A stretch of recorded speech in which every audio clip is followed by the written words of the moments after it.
paint was a joke. I mean, every huddle, I think you're in most of our huddles. It sounded like a broken record tonight.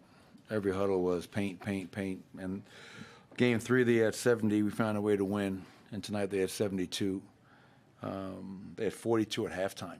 That's an incredible number. And when you break it down, they shot 64% in our paint, and they shot, I think, 33 in non-paint shots. And it starts in transition, blow-bys, just one-on-one containment, no help.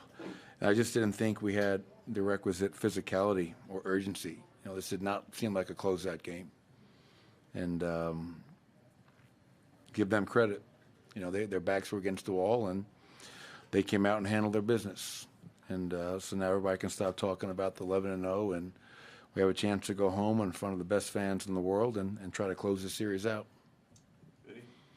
Michael, you guys closed within, I think, 7 in the third quarter. It felt like you guys had opportunities to make it even closer, but they were getting offensive rebounds and kicking out for 3 a couple of times. How important was the disparity in second chance points and the glass overall? Well, yeah, this is the first game that we've been out-rebounded. You know what I mean? So for them to out-rebound us 46-40, but more importantly, 8 offensive rebounds for 14 points. And when you're never hold a lead for the entire game and you're fighting to get back in the game and cut into it, when you finally force a miss, you can't give Anthony Davis or Torian Prince or whoever the hell is crashing the glass and outworking us. It's just it doesn't work like that. So, yes, I thought that was definitely part of the problem as well, our inability to rebound like the way we have done in the first 3 games. Coach, you've reiterated all series. You know, we need to get out to good starts. We need to get out to good starts, and it's something that's kind of eluded you guys for these 4 games. How much of an issue is it, and how can you guys kind of fix that?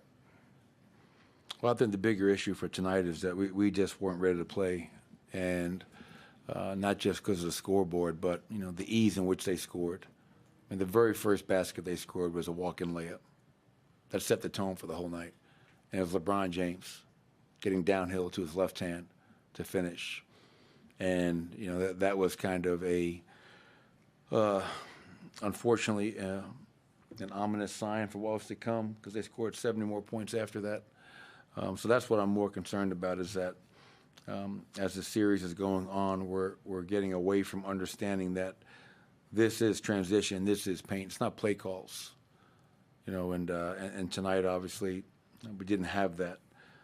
But your point is well taken because that's 4 games in a row where we have lost the first quarter, and we've been down at halftime. And now you hope that to close the team out, you can't play a half of basketball. If we're going to try to win this in 5 games in front of our crowd, it's going to take us coming out ready to play and sustaining that for 48 minutes. Because that team's not going anywhere. You talked about transition defense, defense in the paint, not being ready to play. A reminder of what a grind the playoffs are and how much focus it requires to either close out a series or just win a single game. Yeah, I mean, you want to win every game, right? It would have been great to close out 4-0, sweep the Lakers again. That really happens. And especially when you have 2 All-Stars, 2 All-NBA players over there. So obviously the first message is we got game 3. We have a chance to go home and close it out in our building. So we got 1 on the road, which is really important to close out any series. And yes, there's no panic. We have a chance to go out and close it. But the challenge within that, as you know, is we can't continue to play like this. I mean, they're not rolling over. They're not going to give us the first round victory. We're going to have to earn it. We're going to have to take it. And tonight we didn't come close to earning it or taking it. And that's why we got beat. That's a talented team over there. And they play with more desperation. They play with more urgency and more physicality. Coach, you were talking a little bit about not being ready to play or even just the ominous signs. Did anything play into the shoes not being here on time? There was I guess the bus with the shoes was delayed and people are in their slides. And if you want to, dig into stuff and say, well, we lost because For some strange reason, all of our players didn't have their shoes when they got here for the normal warm-ups. We had guys out there shooting around with flip-flops. Is that ideal? No. But I'm not an excuse guy, and I'm not going to point to the reason we got our butts kicked in the paint because shoes weren't here. I think that's a reach, personally. Is it ideal? No. And hopefully we can figure out and make sure that never happens again. But that's no excuses, no explanations. We didn't get the job done. And the good thing about this is we have a chance to go home and try to get back to playing our brand of basketball and an opportunity to close it out in front of our fans. That's two right there on TV. Coach, you said you sound like a broken record, transition points, points in the paint, all those things. How frustrating is it to having to keep saying that over and over again in these timeouts, maybe back-to-back games or in every game so far? I mean, that's what coaching is. I mean, it's my job, and when you're playing well or if you're not playing well, I think making sure your players understand the why. Why are we losing this game? Why are we not playing our brand of basketball?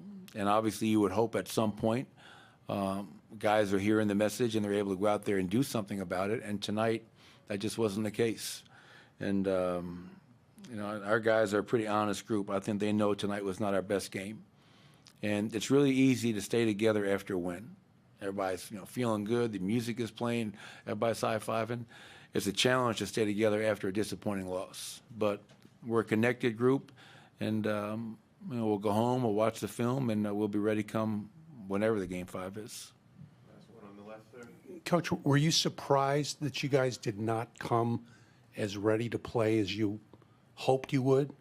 I mean, 'cause clearly it's a disappointing performance, but were you surprised that they had more energy than you did? A little bit.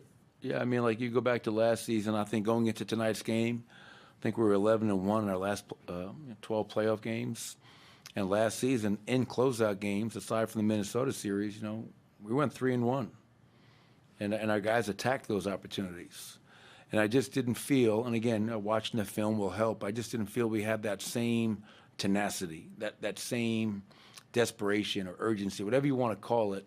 I just didn't think we had it, for long enough stretches. We cut it to 7, like Vinny mentioned earlier, but it was like too few and far between, and that can't be the case. Like, we have to leave it all out there.